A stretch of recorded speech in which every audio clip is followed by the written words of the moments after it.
Ahoj, já jsem Dominik a nacházíme se právě ve skiareálu Čenkovice.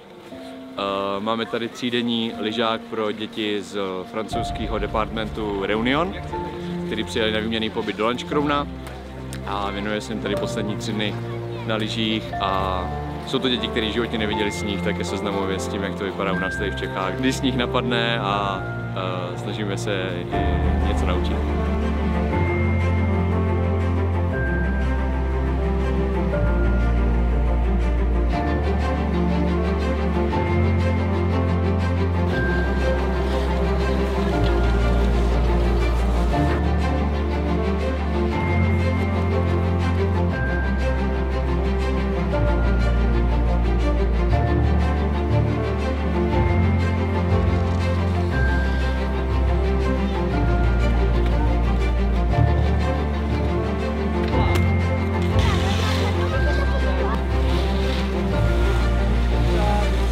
Ze sněhu obrovskou radost, jelikož sníh vidějí poprvé, takže už jenom po cestě malý závěs sněhu a byli z toho hotoví.